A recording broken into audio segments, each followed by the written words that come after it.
Thank you so much, Jay, and welcome everybody for our Q&A this evening for Warrior Women here at the 29th Woods Hole Film Festival, which, by the way, runs through midnight on August 1st. Before we begin, I would like to thank all of the festival supporters for going ahead and continuing to support us in what has been an innovative, crazy year that we have now brought the festival online. Thank you for sticking with us, because really it is so wonderful to support the filmmakers in this way and continue to do that while we are amongst the great pause. So I wanted to give keeping notes that, first of all films are eligible to receive both an audience and jury award, and you can vote for the audience awards for the feature films on the platform.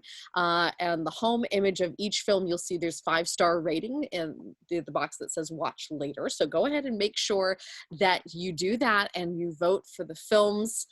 So we are going to jump right into our Q&A, and we have with us from Warrior Women, Beth Castle. Beth, so wonderful to have you with us. Thank you. This is wonderful that we're making this possible. For sure. I love this film so much. And I'll give just a quick synopsis here that what we have written down: in the 1970s, with the swagger of unapologetic Indianness, organizers of the American Indian movement, AIM, fought for Native liberation and survival as a community of extended families. One such AIM leader, Madonna Thunderhawk, shaped a kindred group of activist children, including her own daughter, Marcy, into the We Will Remember Survival School as a Native alternative to government-run education.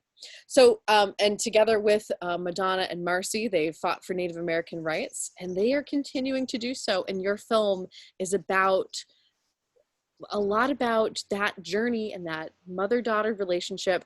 Tell us how you came to this story, or how this story came to you. The origin stories of the stories of the people. And yeah, it's this is actually, I think it's a little bit different than, I know it is, than your average film experience, because I have been working on this in some way for 20 years.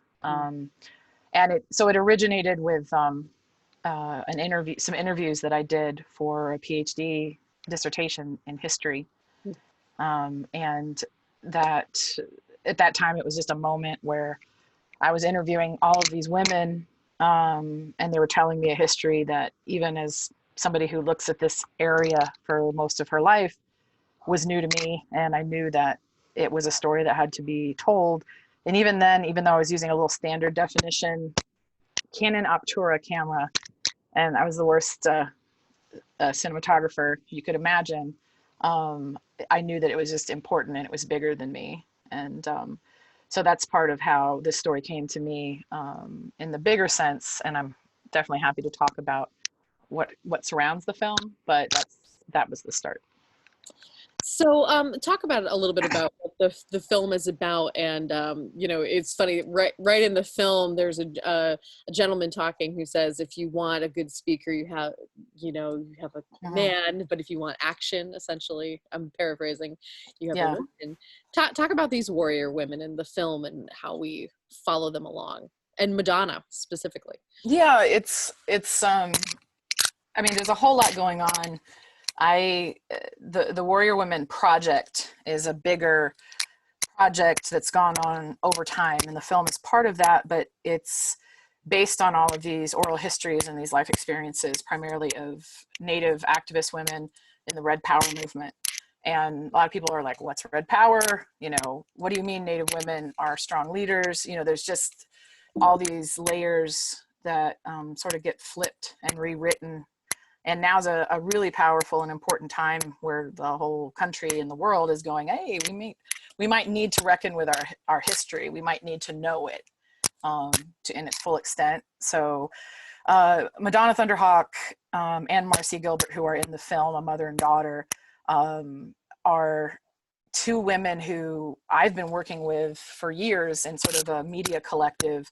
But as we were trying to figure out how to tell the story of like the challenge that filmmakers have all the time is that you have a group story. You have many people who need to be seen or heard, and what can you do so that it's, especially when you're working in a Native community context where the group collective is very critical. It's hard to pull out one or two people. Christina King, who is the co-director of the film, came in, as a filmmaker with more experience, and really helped hone that story down to Madonna and Marcy. And then we worked to find a way that they could carry this story for others, but not own it. So yeah, that's part of it. Well, I think that's done very nicely where, Madonna is certainly a leader of that movement, but you can see that, gosh, she's been doing this work for a long time and passing work. It's part of, when you think about the passing on of the traditions, but the work that they're doing to keep all of those things there. So talk a little bit about the school. So, well, the historian in me, that's you never want to awaken the beast, but there's just, like a lot of things, we don't know a lot. We just don't know the events of history often, let alone what they mean. But in the late, I want to stop you for just a second. sure. Your beautiful earring is hitting your microphone. I should have known better. And I said to myself, what is that clicking? And it's the beautiful earring. Sorry about that. No problem. You stopped me before a rumble. It's just, so the survival school, we will remember survival school is the name that the kids who were part of it gave it. And, there's a whole bunch of intersecting issues here, but education for Native people as it began, it was a tool of cultural genocide. So the fact that we keep calling them schools and referring to it as education is really, really misleading. And that's a shift that needs to be made in the historical narrative. So that at this time, just what it took to basically, for all the different reasons that came together, they just created their own school experience in a very organic way. And there was a federation of Native survival schools that existed at the time. I would say the one that we cover in the film through incredible finding the archival is one of the great was one of the great challenges of this film, and any film that has women of color, especially in the at all. So it was just a powerful thing because it was fundamentally a really important way where you give young Native people a sense of value that they were not getting in any way from a public school system or a public education system. And I think we need to grasp a lot of that, and we might as well do it now because we're all freaking out about our systems of education in the context of a pandemic. So yeah. Well, I was as I was watching this, it actually reminded me of, I have a 2-year-old son, and we are watching this new show called Molly from Denali. Yeah. And they do an episode where they talk about how the grandfather doesn't really want to talk about, schooling. And, it's one thing seeing it on a cartoon, but the archival footage that you have and seeing the haircuts and the complete removing of culture from these children. And then, later on in the film, you talk about how that affected these kids emotionally and how it affected Madonna emotionally. That's one of the parts I think that both Christina and I are really, I guess proud is a word, but it's like the challenge, because we address so many different things in the film because we're trying to tell a history that is unknown, that isn't chronological necessarily, because we wanted to match it to people's memory and movement. But when it comes to the like I said, the boarding schools or the space of cultural genocide, and I use that, like I just want to keep using that word very specifically because the thing that's easier to do, and I don't mean this in any it's not easy because it was so horrible, but the sexual violence and the physical violence is more than most people can even take in. But it's the way in which intergenerationally that like, this is how you can understand historical trauma without even, we don't say it once, you know, we don't say, you know, cultural genocide or historical trauma. But just the idea of the fact that you don't, I mean, to this day, neither of them smile openly. And that's something that's really common. That's why there's the covering of the mouth, because you didn't want to express emotion that would get you hit, or just the fact that you're not taught, you know, to survive the way in which you're taught to control your emotions has a really challenging intergenerational effect. And, you know, so there's just a lot of elements, because a lot of times people look at these spaces and it's just like, you know, oh, these are dysfunctional families or dysfunctional spaces. And it's like, no, we need to understand what the disruption is. Right, right. So what you're perceiving as dysfunction was an oppression, part of that genocide, that cultural genocide that is then their after effects later on. And right in the film, Madonna says, you know, oh, my daughter, she's more,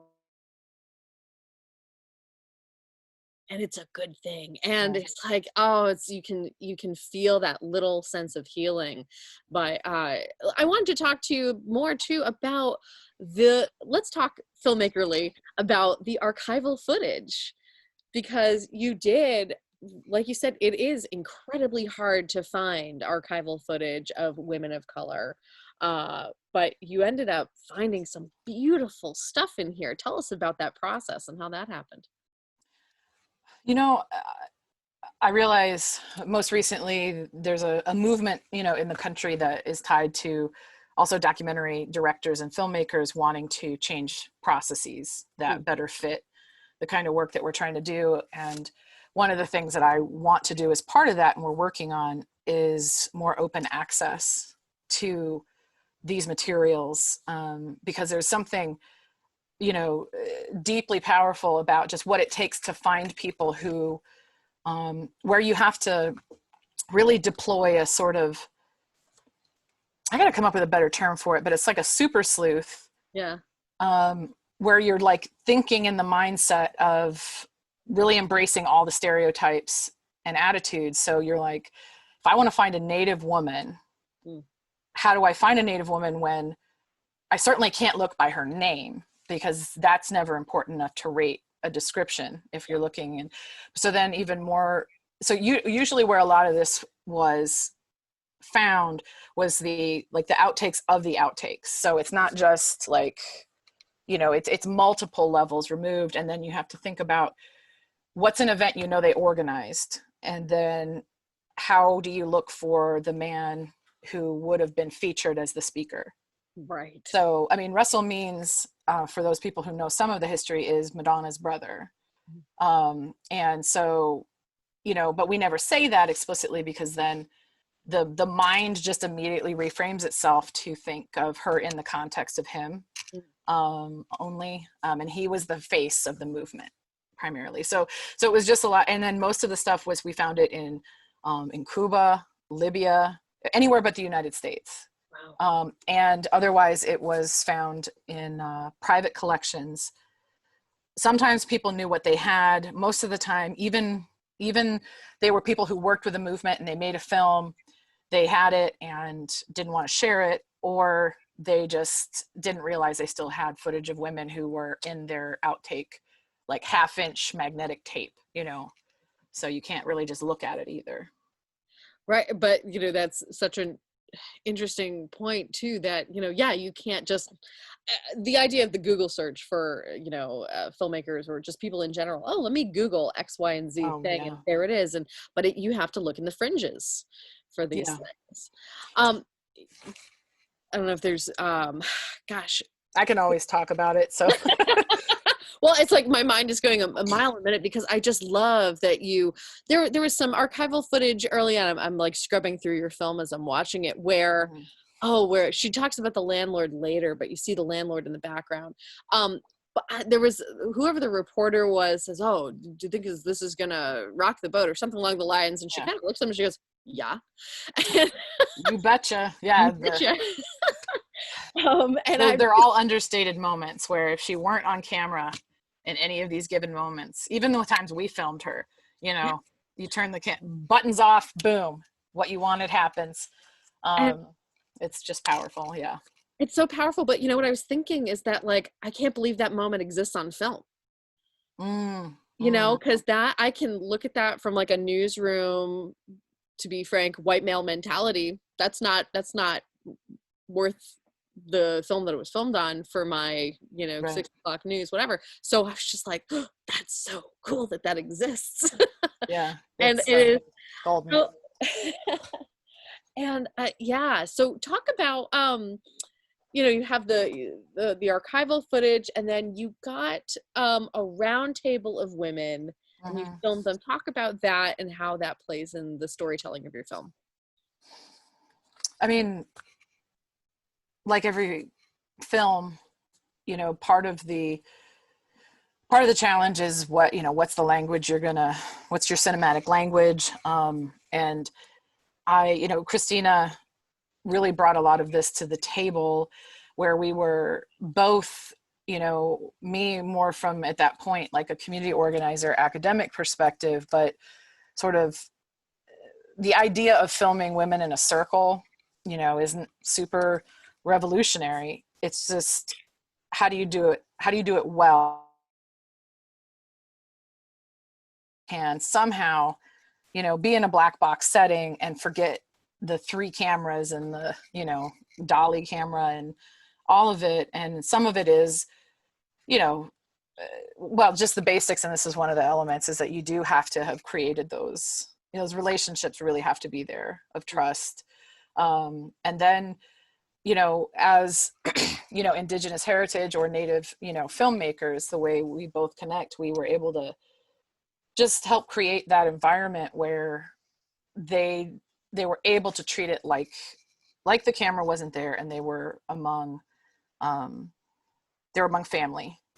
And that's the other part, just like when I show this film often, and if there's one thing I say before the film, is that depending on the audience, sounds like, depending upon your connection to Indian country and what you know about Native folks, or whether you are Native, whatever the space is, that there's going to be laughter in the film. And a lot of times folks don't know whether they should laugh, because they're like, it's that panic, like they're looking around for somebody who gives them the permission to laugh. And that's usually one of the first elements that we address, which is, how lots of people deal with trauma, and, stay in a space of control is through the humor. So with the black box, we were able to capture a lot of that, and translate it, even though you don't always hit everybody the right way. But most of the time, if we did have a Native audience, or that it was amazing to see people, like, talking back, and really seeing it as theirs too. So and there was some beautiful artwork that we had hanging, and that was Christina's idea of really wanting to bring in as much as we could Indigenous artists who can help us expand this story beyond the literal or the verite, because I think that's part of it, is how do we stay in this century, how do we stay in this moment, and let people be dynamic, because we sort of went from we still have an impossible framework, because we've erased Indian experiences from the United States project. We've literally buried it and erased it, to the point that when it pops back up, it has to be romanticized and historical. And then we sort of replaced it with the new, like, edge, the tough edge of verite, where we're just going to go to a community without any context and do the poverty porn filming. And that's partly why we also shifted from the verite that was really predominant in our first cut. Just that we have some pretty strong opinions on, of just how verite functions in Native communities. And so all that meant that between the circle of women as our authorities, and that was important too, is that we didn't spend a lot of time finding the third party interview telling us who's important and why. Right. That hopefully people could pick that up and get it without that person going, I am important. and I am a superhero, because even just getting Madonna to say it was really difficult. You know, that was a forced thing, you Yeah. know, if we did it. So it took a while to sort of get back around to it seeming natural. And, you know, watching them sitting in the circle like that, it did feel like you felt comfortable. You feel like, oh, I could just sit and listen to them talk. And I Yeah. want to sit in here and listen to them talk. That's good And to hear. yeah, no, I could have sat there and just wanted them to go round and round, like, tell me more about that story. And I feel like those kinds of, I think in a lot of women's experiences, especially women of color, it's being able to share information and to reflect on some of the things that have happened in the past to move the ball forward. And you can see that in the mother-daughter relationship is like they're moving it forward. Um, the daughter is finding her own way to be an activist, but you have all this great footage of her as well as a young woman learning to be an, well, basically almost not having a choice. Yeah. Yeah. What was talk a little bit more about that? Um, I will. I might as well tell you that my mother on Google Chat just asked when I can come to dinner. Oh, So in a there's minute, no Mom, we reason. got more questions. You know, I usually try to hang the thing on the door that says. Yeah, uh, you know, the the mother daughter relationship is, you know, that's where a lot of things came up in terms of we'd be good filmmakers and how do we be good relations to the people whose story, you know, that we're carrying forward. And you know, there's things that we didn't explore.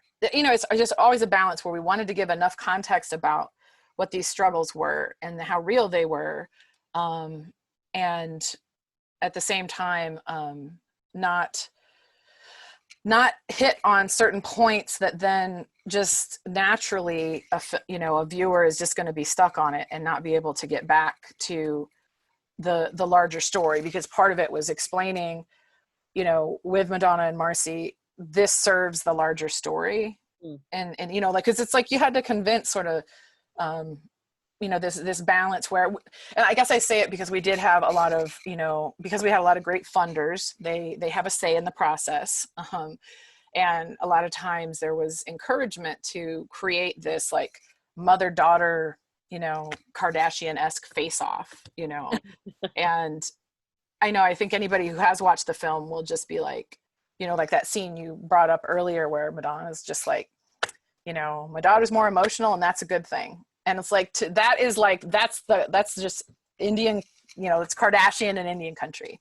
That is some dramatic stuff right there. So, That you was a know, lot of emotion for that I mom. mean, yeah, I mean, because the other emotion, you know, it's just very difficult because, you know, you don't, that's one of the things that's happening with generations now is that this more recent generation, even Marcy, who's, you know, older and not like the current young folk, you know, just struggle because they are trying to heal. They are trying to come to grips with it.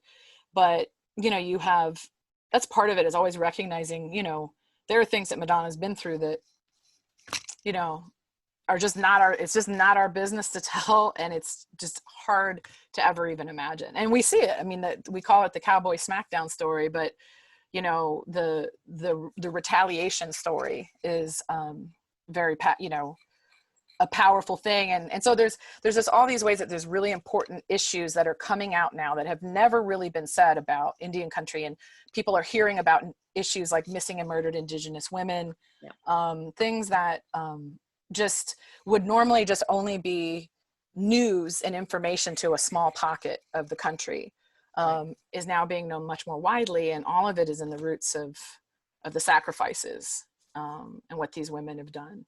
And so, you know, we need more of it, but it's like their goal was always to like, we'll tell this because we want this history that isn't known to be known, you know. And so, you know, there's a lot of things at play, but we tried to cram it all into 64 minutes.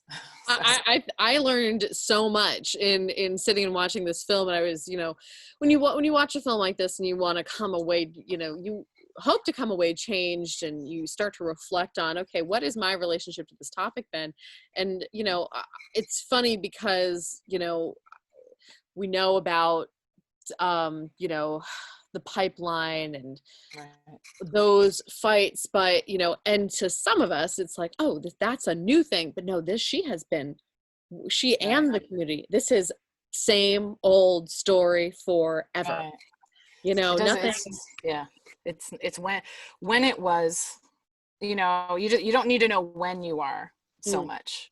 I mean, that the circularity of it, it's sort of funny because we really were thinking about how you weave things together, when you're talking to your editor and you're just trying to figure out like how these storylines interplay, and what you do with them. And we had a braid as a metaphor, for quite a while. And there is definitely braided material in there, but it's just funny that we fell into the circle, like we were in the circle the whole time, and it was continuing, whether it was the literal black box experience or just the fact that we made the decision to, because Standing Rock was such a big event that happened. And that's part of it, is like Madonna just turned 80 a month ago, and we couldn't be busier still.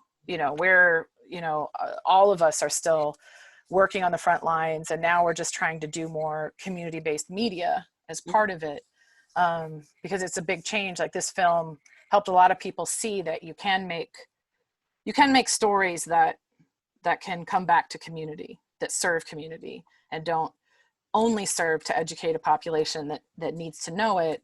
And that's what we hope we did ultimately.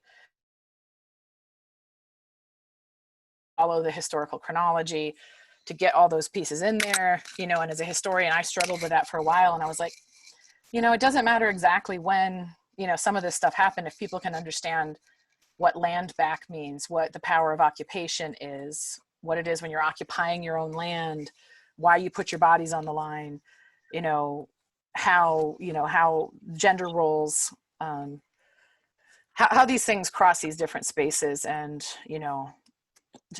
storytelling is always the best way to learn history. Yeah. I want to remind our audience that if you have questions, to drop them in the Q&A, and we will get to them, because otherwise I'm going to dominate the conversation with Beth, because I'm having a great time talking about this. But I want to talk a little bit about something that you just mentioned about occupation of land. Mm-hmm. And I it's funny because as I watched it, I was like, why didn't I know about this? Why didn't I know about that? Right. Like Alcatraz. And I got to tell you, I'm watching the Alcatraz segment, and they unveil, so I'll let you set it up in a second, but they unveil this plan, and I'm looking at it and I'm like, that would have been so great. Exactly. So tell us a little bit about that segment, what the situation was on Alcatraz. Alcatraz, in the scope of the Red Power movement, we're still unpacking things that has not even made, the national scene of events that happened at that time. But Alcatraz, along with Wounded Knee, but Alcatraz was so powerful when it happened, and so often it's easy to get lost in the symbolic nature. First of all, like you said, why didn't I know that? That's one of the first things that I think where you're doing something where it's just, and I feel like so many people are saying this across the country, mostly white folks, but not only, because it's not part of our curricula. It's just not. It has to be erased for the American myth to exist. But with Alcatraz, it was so powerful because it wasn't just an abstract concept. Though that power of like, Alcatraz is not an island, it's an idea, was something that people would often say. But part of what I wanted to focus on a little bit, and we're going to be going into it with the curriculum work, the decolonizing curricula that's tied to it, is just the fact that like most of these actions, they went and took a space and made community there. and real community. And Standing Rock was a legacy of that, because what people don't see in Standing Rock often is making a community outside the framework of the laws that we have that are not serving a lot of people. And so with Alcatraz, it was Lynetta Boyer. Lynetta means now Lynetta Warjack. She's written a book. She was the woman who was showing the island. And all of these women are interviewed as part of the Warrior Women Oral History Project. Yeah. So that will be available soon. Oh, so all of the interviews, so like it's all informed by not, just book or archival material, but these interactive stories of women over time as they experienced it and as they reflect on it. So it's a real taking back of how history gets made. But the fact that Alcatraz was able to, the fact that piece of like 3D architecture, the architectural plans that showed, they were right on the cusp of being able to build Thunderbird University, of having it be a cultural center, conservation center. And, that's just to me, like how we normalize these things. Like somehow the only possible future for this federal penitentiary after its closure was, first of all, a proposition for a theme park. And that was what it was going to be. And then somehow, we turn it into the America's secondary theme park, which is a National Park Service. It takes over land quite consistently. And then, we have an exhibit. If you go there, you'll find a lovely exhibit in the basement, basically in the lowest level of the entire island. So it's amazing. You can still, tour the island, leave it, and never know that for 18 months, it was liberated native land, that it was actually part of a treaty clause that they were using. So it was genius. Like the tactics are genius. And that's, part of what we're looking at with the recent demonstrations at Mount Rushmore when Trump visited, and this is all a through line from what people, who are in the want to see happen again. So, I hope people really look more into these, because the bottom line is that like Indigenous folks almost always did it first and did it best. First with the Alcatraz thing, since I've watched your film, I've been walking around going, why can't we do this now? Why can't we do this now? Why do we have a monument to a jail? Like, why do we, like, why can't? Ooh, you're dropping an idea there. I know. I'm like, I've been like, I was staring off in the distance earlier and my husband's like, what are you doing? I'm like, why can't they just do that now? Yeah. Well, and that's the thing is like, everybody's sort of freaking out where it's like the Supreme Court did something incredibly radical, which is uphold the Constitution. Right? They recognized, they simply couldn't get out of the quadruple lie, right? Of the Trail of Tears, moving folks to Oklahoma, yours forever. Sorry, we killed most of everybody, but here you go. This is yours forever. Oh, they didn't get in there that we were just kidding clause. That tends to be the only way to explain something beyond simple settler colonial imperialism. Like I know people are like, oh, I don't want to use the big words, but we need to, because when you don't have reparations and when you don't think about and recognize the way that,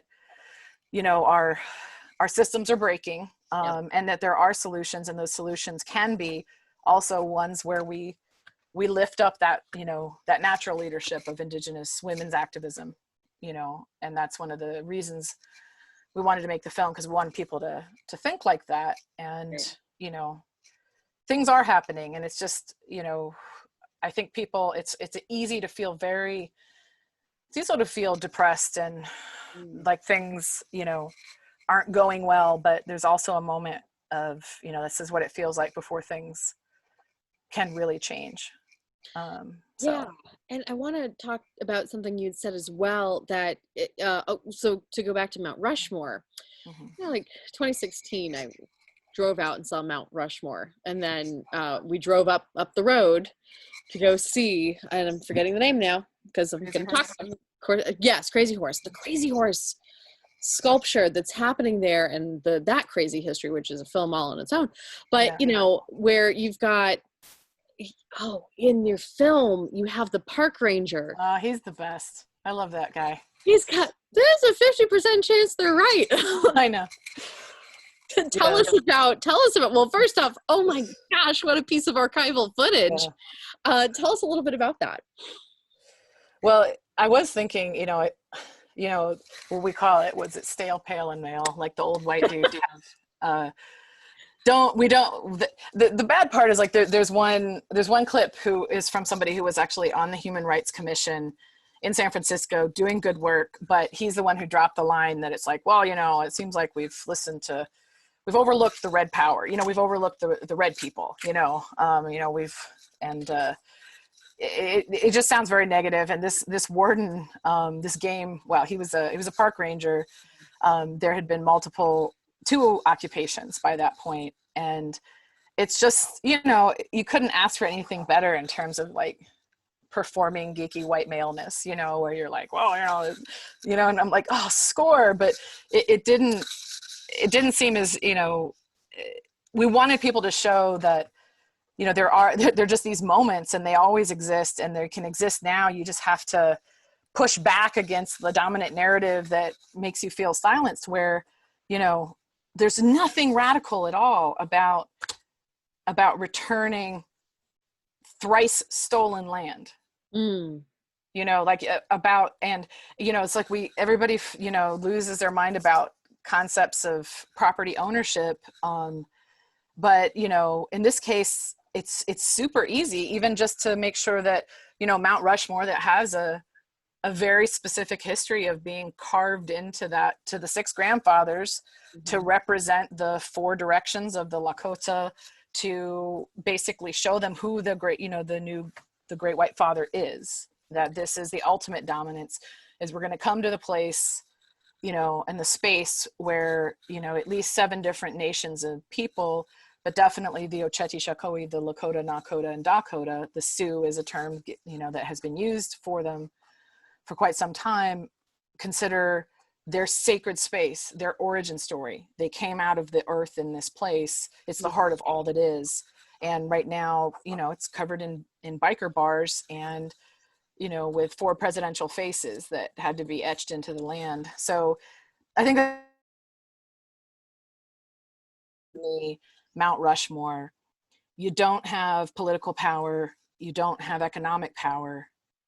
All you have is your voice that you can amplify through media, if you can get through and have some aspect of control, and you have your bodies. So you go there and you live the way that you want to live.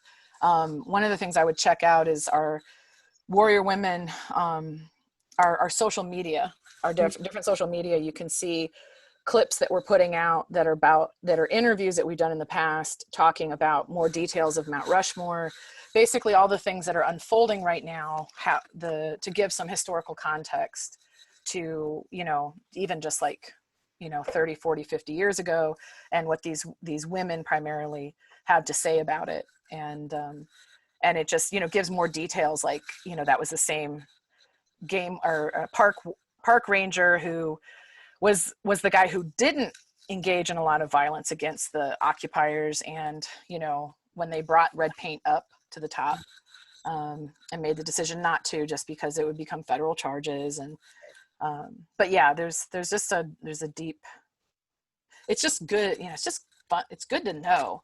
Yeah. I just think history is empowering when you tell the truth about it. And as our time is running short, I want to talk to you a little bit about what the future of this film is, because this is a living thing. So many of the themes in this film are extremely relevant now.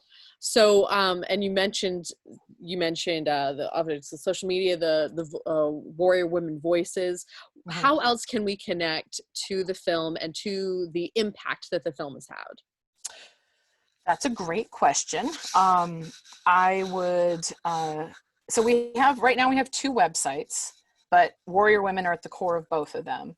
As I said, the Warrior Women Project is an ongoing initiative that involves curricula, activist archiving, some impact media of we're making it on the ground in various locations in Indian country, and then some aspects of an Indigenous Communities tour that we are reshaping and shifting because of COVID, because it's very dangerous on the reservation right now. But we are looking at we've gotten some support to do some drive-in theater models in places where we have a lot of space. We just can get, we're looking at a screen and just making sure that it can be safe. But we really hope, and we also have some support to create the Warrior Women Changemakers Network across the globe. So one of our big goals is we want people to do more oral histories, to tell their own community stories, to interview your mom, your grandma, and we think this is important for any community. But warriorwomen.org is where you can learn about the Warrior Women Project. warriorwomenfilm.com has more details about the film. And we were on PBS last year, but we're on a very low rung of PBS, so we have to work hard to get it screened in a lot of places, but you should keep an eye out for that. We are going to have some other virtual screenings, but we are working on more films. We are working on one more film in particular, but also if you go to the social media and then if you keep an eye on warriorwomen.org, you will be able to follow the clips that we're making that are based on the Oral History Project, and other like cutting, like Madonna's part of a grandmother's group that are just kicking ass and taking names, really trying to rebuild kinship structure on the reservation and give people that informal boost and power. And then, one of the things I'll encourage too is, for anybody who wants to check out our swag, we sell things that support the grandmothers group. So it's called our Gas Money for Grandmas initiative. And so we sell, t-shirts and soap and lotion, and we have masks for matriarchy. So if you buy some stuff, we give you a mask that is homemade. All right, you got to give the name of that one more time for the swag. What is it? Well, right now you can find it's Masks for Matriarchy. But I'll just put it in the talk here, but it's Warrior Women. Right now the store is on warriorwomenfilm.com/slag, or swag, not slag. Hey, we love our swags. I want to know all about that. Perfect. I love that. I could talk to you forever about this and the things that are happening within this film, and just culturally speaking that, we're Woods Hole Film Festivals. Obviously, we're right here on Cape Cod with the Wampanoag Nation and all the things that are happening with us here. And it's so interesting to see.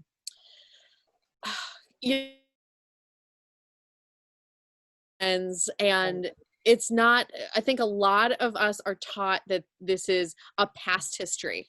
This is a thing over here, but it's not. It's living and breathing in now. And so for anybody who's watching that hasn't watched the film yet, what is your one reason why they absolutely need to sit down and watch this film? This, I believe fully and completely that this will change your brain in an important way. It'll give you, it will give you a way to critically look at other things that will make you, hopefully too, it will make you want to take action and figure out sort of what action there is to take. Because I think so many people right now know things are wrong and they don't know what to do. And so this film is made about, in all senses of hierarchies, a group of women who had the least power imaginable in that framework. And they brought about the global Indigenous movement, the UN Declaration on the Rights of Indigenous Peoples.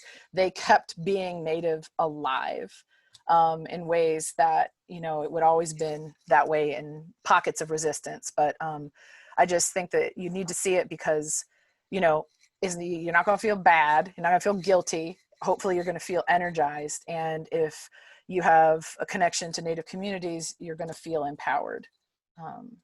That's what I think, and I hope. I certainly walked away from this film feeling ready to change Alcatraz for sure. You do that, and we got your back, because that's the thing.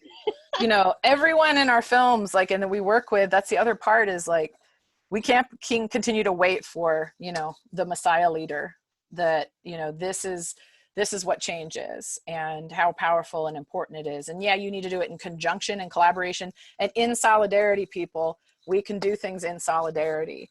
And that's really important. So I'm going to come back to you on Alcatraz. Well, we're going to talk. Absolutely. The film is Warrior Women. You can watch it right now at the Woods Hole Film Festival, virtual 29th year online. Get your butt to a screen and sit down and watch this film. Beth, thank you so much for being with us tonight. Thank you. My mom's yelling at me for dinner. So Dinner thanks, time. everybody. I appreciate it. And thanks, Alecia. Appreciate Bye-bye. it. Bye.